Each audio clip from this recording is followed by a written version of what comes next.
Mr. Perkins, you will lead us off, please, for 6 minutes. Thank you.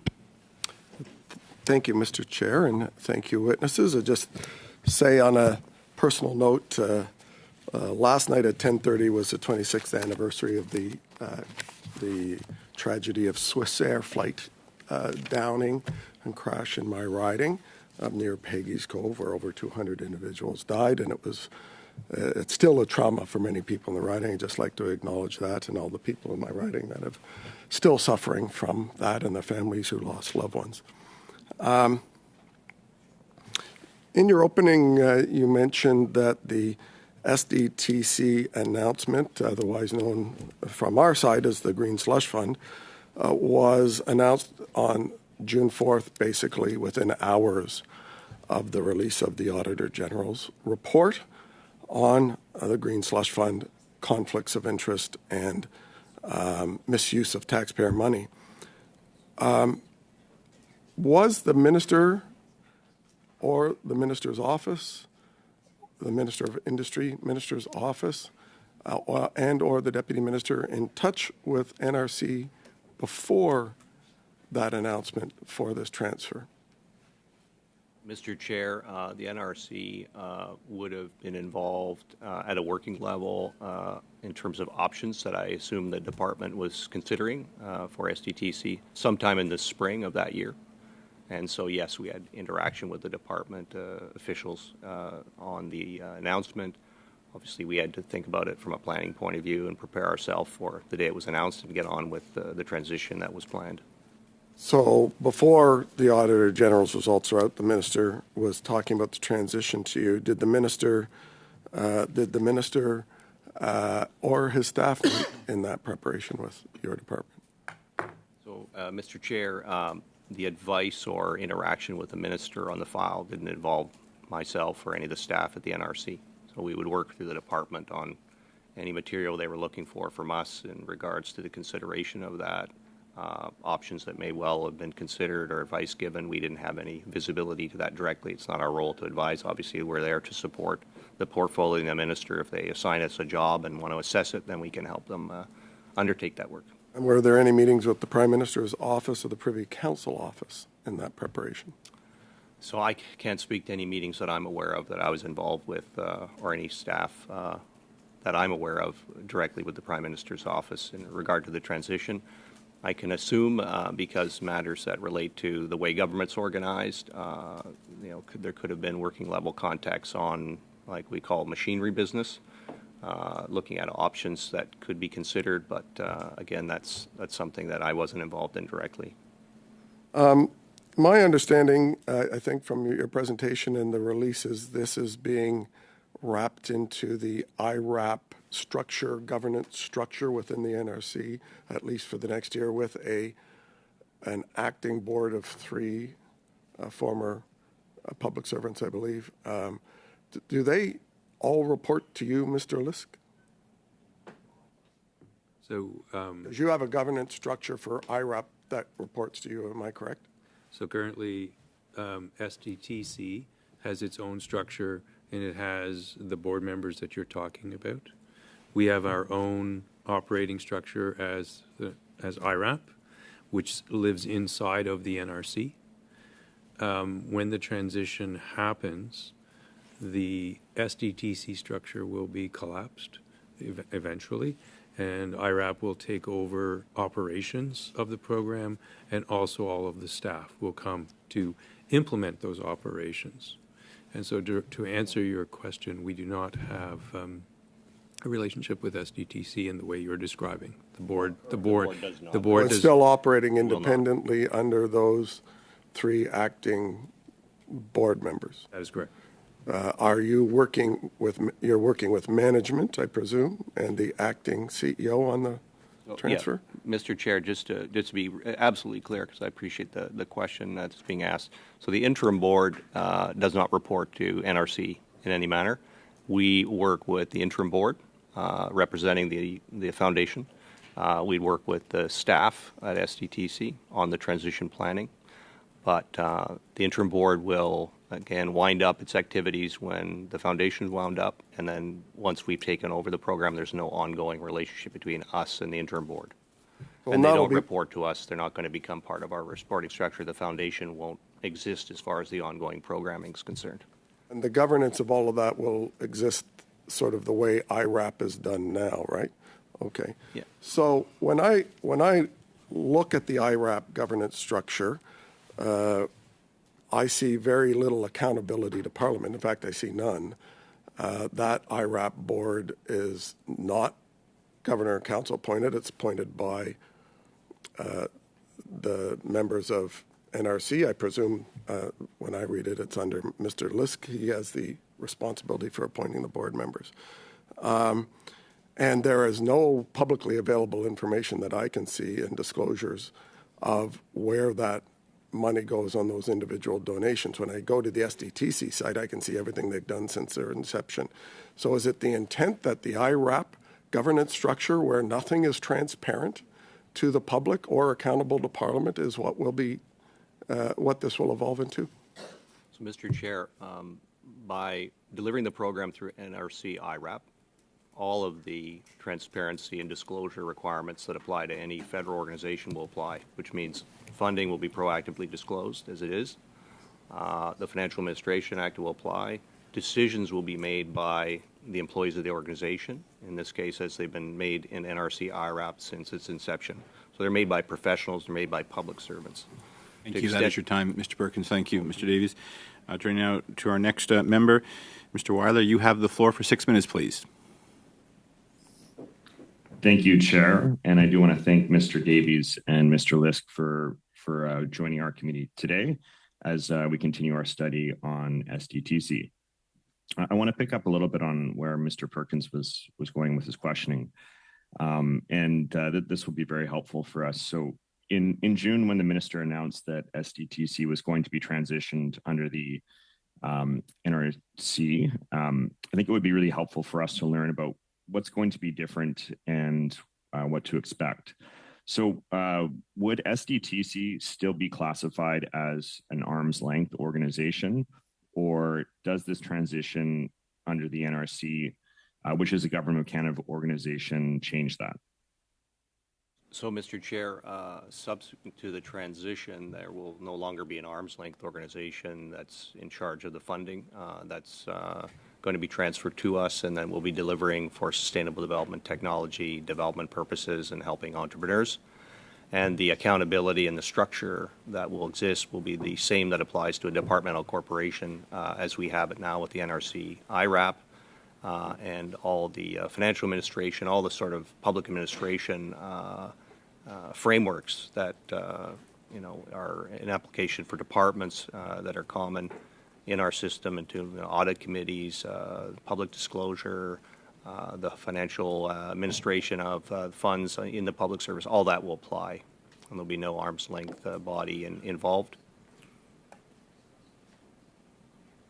Thank you. And would you say that SDTC's mission aligns with that of the NRC? And in short, would you say this transition would then make sense to you? Mr. Chair, supporting innovators, supporting entrepreneurs is most certainly within our mandate and mission. NRC IRAP has been doing that directly with small, medium-sized businesses for over 75 years, and quite successfully so, based on testimonials and things that Canadians have observed about the program and its strengths. Also, at this level of our strategic plan, climate and sustainability is a goal, a priority for the National Research Council in the next 5 years for our new strategic plan. So we see that as being aligned with our goals, our capabilities, the interests we have to support Canada with science and technology that's there for our future to help our growth and also respond to the challenges that Canada faces. Thank you. And I can definitely confirm I've heard some of the same things and seen some of the companies that it's helped in my riding that are really on the leading edge of clean technology. Moving on, could you tell us specifically what the transition means for funding to the SDTC and the funding that the SDTC in turn disperses to its projects? So does that now fall under the NRC's processes and protocol? there's kind of two worlds to sort of take into account. Right now, there's a question of the restart and the evaluation of all the files that SDTC has to determine their eligibility. Obviously, the observations made by the Auditor General and what to do to follow up on that. And I think that's been subject of testimony that's been given here previously. Once that work's done and the file's transferred, then that's the point in time that the NRC IRAP will take care of working with those files, those clients, and also running the program on an ongoing basis. But at the moment, all the files are with SDTC, and they're undertaking work that they've talked about here. And when that's completed, it'll then start the transfer process to us, and then we'll run it from that point forward. And obviously, we'll establish the terms and conditions as we would through Treasury Board that will provide for the authority for this programming to continue. And that works, preparing that work is underway now. Thank you. And what kind of oversight will be exercised over the financial channels at SDTC going forward? Mr. Chair, so we won't obviously be involved in oversight of anything at SDTC as far as the NRC IRAP. Perhaps that's what the member's question is related to. Obviously, the decision-making processes would obviously follow the kind of way things have been done for the history of NRC IRAP, which is we have professionals, people with business experience. They work with clients, they develop an understanding of their business, what they're trying to do, and then they would work with them on projects and take it through our process for decision-making. Decisions are made by public servants with the authority to take those decisions. There could be advice and expertise brought to bear, in particular for larger investments to have some external views. But those are not to take decisions, but they're to advise us, because obviously the most important thing here is that we take decisions that are sensitive to the market and technology realities, and obviously we want to have the maximum amount of skill and expertise brought to bear in making those decisions. Certainly. And, moving forward, are you able to speak to any strategies that you have in place to prevent the type of conflicts of interest issues that arose with SDTC going forward, particularly in the context of how funding decisions are going to be made as it rolls into an NRC? And Mr. Chair, I think there's an important understanding on the part of NRC IRAP and how it conducts its business is that we have people that join the organization from the private sector. So when they join, obviously they have to disclose, make us aware of any interests they have, and they also have to kind of bring themselves into line with our conflict of interest policies.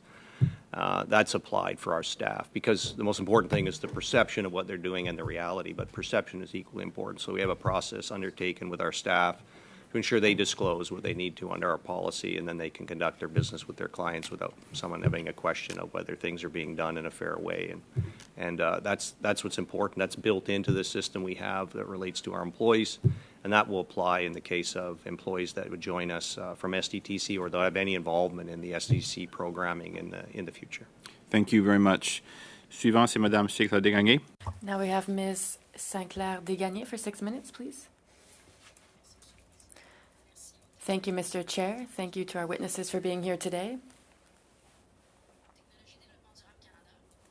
Sustainable Development Technology Canada has spoiled a good idea, funding that normally should be well used, but they have spoiled this, and that's what we see with the Liberal government right now. Now,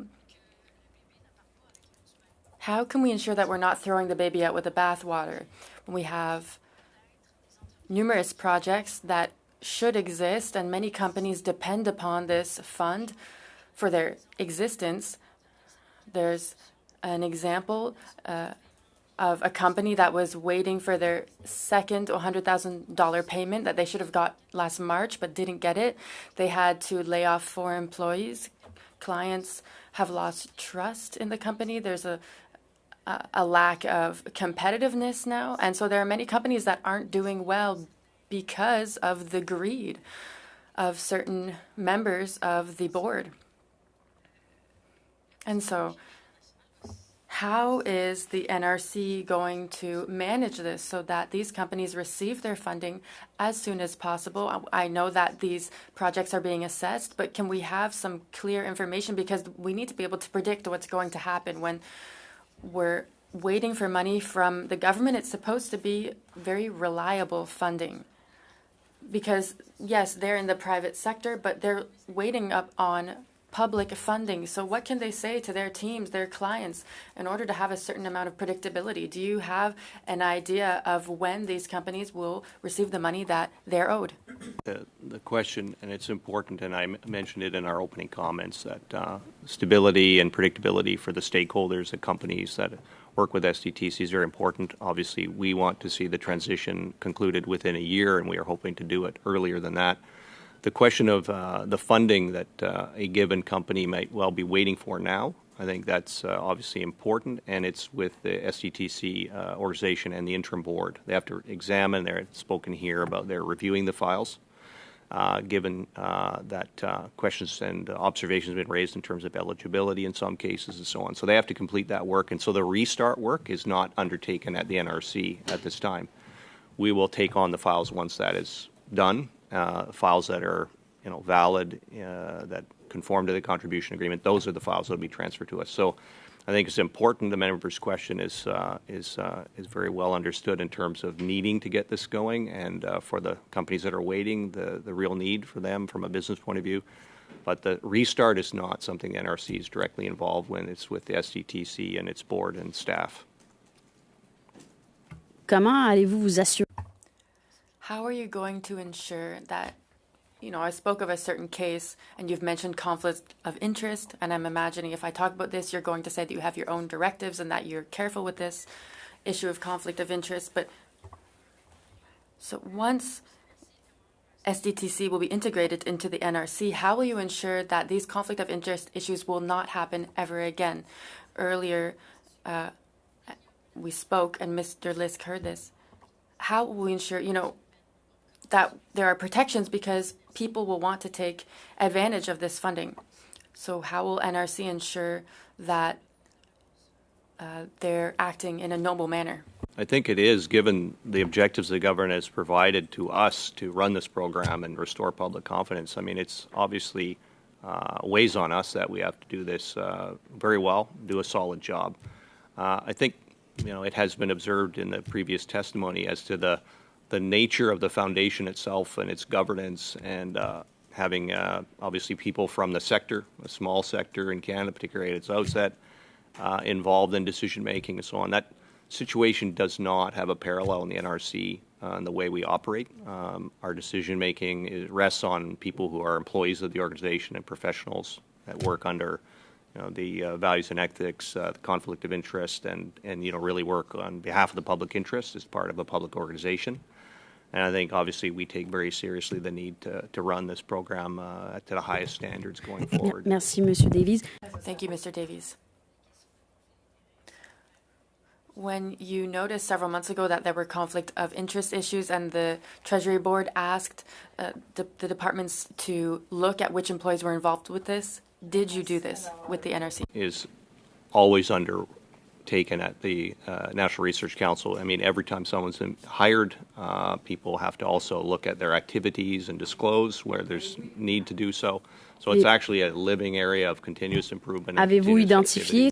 Did you identify certain people that may have a second job or may have a relationship with certain companies? There would be circumstances in the disclosure of conflict of interest where we'd have to work through our ethics office on mitigation or matters that would address those circumstances, including, of course, sometimes having people withdraw or change their involvements or investments. Est-ce que c'est arrivé récemment? Est-ce que Did this happen recently? Did you assess? Did you change things over the last several months? Given that we have some very shameful examples, such as the Department of Defense. So did you question employees? The Auditor General did this at their office. Did you do the same? I would mention, earlier in the summer, I actually asked all the management level, the National Research Council, to look at their disclosures and bring them completely up to date. And that I'll be able to get a report on that in the weeks ahead to know that everyone has done so. Second is we have regular training that's been taken by thousands of employees across the National Research Council on what their obligations are, so that it's absolutely clear what they have to do and how to conduct themselves. I think we take it very seriously, and we're working as every large public organization does to emphasize that. And I've done that personally with all the people that are in the management ranks, and ask them also that they have to do that so that they show to their employees what we're expecting and that they model the right kind of conduct in the workplace. Et voilà, merci beaucoup. Thank you very much. Joining us virtually, you have the floor for 6 minutes, please, sir. Thank you very much, Mr. Chair. I want to thank the witnesses and my colleagues for your very good questions today. I do want to return to the subject of restoring public confidence and the AG's report. Mr. Davies, you're aware that the AG's report did recommend several recommendations, of course, prior to the establishment of the process that's currently underway that would transfer much of SDTC's former role to the National Research Council and, of course, the IRAP program that we've talked about a bit today. In your work towards restoring public confidence, I think it's important to take into account the victims of this. And to one of my former colleagues who mentioned this already earlier, it is important that we try to balance what is obviously a really good policy, but recognize a really strong and very well evidenced situation of misconduct, particularly conflict of interest, organizational mismanagement, and even employee and serious HR concerns that were brought forward earlier at the Ethics Committee last year. When it comes to, for example, some of those persons in the work of restoring public confidence, of course, taxpayers need to know that funds are properly being administered, as one of the victims in this case, to ensure that they themselves have confidence that the work that you're undertaking is going to ensure that taxpayers do get true value. Second to that, of course, we have the employees. I mentioned that, whistleblowers who had to eventually come forward to a House of Commons committee to make relevant their very serious HR complaints and concerns of what they had witnessed. We had also heard from that time that HR managers were being fired left, right, and center. There was huge issues of HR where employees ultimately had to leave. In addition to that, lastly, it's our environment that takes, I think, a very large impact from the lack of, or at least the disablement of this program. And I think many young Canadians in particular are hoping to see that the work you do to rebuild the confidence in this kind of work is actually restored. So just speaking directly to the work of restoring public confidence, can you speak to how, what processes that you've undertaken in response to the Auditor General's report, particularly her recommendations she makes throughout Section 6? There's very many recommendations, but have you taken into account the Auditor General's recommendations and your work to restore public confidence in this work? So, Mr. Chair, yes, I would say I think it's really important that people take into account the observations that have been made. Reports also the Commissioner of Ethics on the question. Those things have been distributed at the Council, and certainly we'll be discussing them further as the days go ahead. And I think NRC IRAP, for what it's done for 75 years, can only continue to do it if it does it well and to a high standard. And we take that seriously because these programs are important, and they're important for our economy to support small, medium-sized businesses that are taking on very risky things to advance their technology and to do innovative things. And obviously, it's really important that everyone at the Council take that into account in the way we run things that we're entrusted to do, and also that we live that every day. I think it's regrettable. Obviously, there's circumstances here that are definitely a challenge, but we'll take full measure of all the observations and take those into account in the way we do business, and obviously fulfill what the government's asked us to do, which is to restore trust in this area of programming and get it up and running as fast as we possibly can. In addition to some of that, just backing up a bit in terms of how the issue with SDTC came to light and some of the concerns that were brought forward at that time to committee members in ethics. Prior to that, of course, these employees who are trying to raise alarms about the very serious allegations and concerns related to the situation at SDTC. At any point in time, did anyone, particularly members of SDTC, former chair, board, staff members, come to the NRC to report such allegations?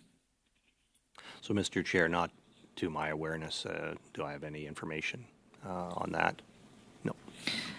And in terms of making sure that whistleblowers and employees and those who work at SDTC in the transfer of this work are well protected and well encouraged to continue their good work, but also to ensure that they themselves feel safe in the workplace, what measures are you undertaking in the transition of the program to ensure worker safety? Mr. Chair, I think perhaps I've just opened by explaining that in our workplace, we have mechanisms inside the workplace to allow people to disclose issues where they have questions of the way we're proceeding, the way work's been done, whether it's questions of health and safety, whether it's the way we're administering things. We have a process to disclose those internally. Also, public servants can avail themselves of the Act, which has been established in a parliamentary office for that, if they so choose. So I think those are strong guardrails, strong processes that are in place in the public service that apply and are there for all employees and their protection. We've taken time to meet. I've met with all of the SDTC employees with the town hall to welcome them, to explain to them National Research Council how we work, the way things will